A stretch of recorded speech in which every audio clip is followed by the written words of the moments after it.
like the Labour Party, I've got some good news for you all. It's about time, isn't it? And let's face it, any news that we could have at the moment, which is the slightest bit good, is going to make me very, very happy indeed, especially with everything that's going on at the moment. But just what am I going on about?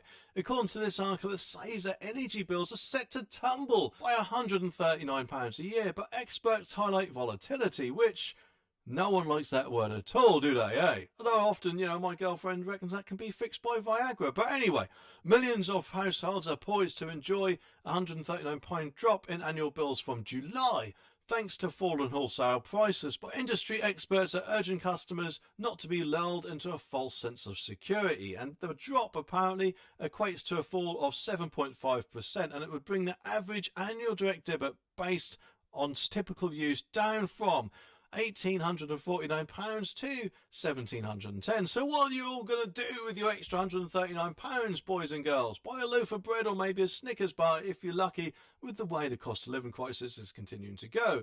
No doubt, of course, spurred on by his employer national insurance, which will make prices go higher and higher and higher, I reckon. But the prediction comes, it says, from energy giant EDF amid a whirlwind of global economic upheaval, not least US President Donald Trump's new tariff, which sent apparently shockwaves through global energy markets. But the easing of wholesale costs is apparently fueling hopes of savings through this summer to the winter and early 2026. But remember, with those Donald Trump tariffs, I'm pretty sure that he paused them for 90 days. Hopefully in the meantime we could actually get quite a decent sort of deal going on with the US. Admittedly, yes, of course, we couldn't do a full deal in that time. It'd probably have to be some sort of temporary deal in the interim to get these tariffs stopped as soon as possible. And Rich, who's the director of retail at EDF, issued a caution now. He said, whilst the news of wholesale costs have eased, it will be a welcome relief. The best advice remains to consider a fixed or tracker tariff to lock in these new rates. And yes, of course, I myself am on a fixed tariff, and to be honest, I'm not looking too forward to when it ends. But hopefully, if it is going down, it might not be too different. We'll just have to wait and see. A YouGov survey for EDF found that 67% of Britons believe Ofgem should focus more on reducing the energy costs for vulnerable users, potentially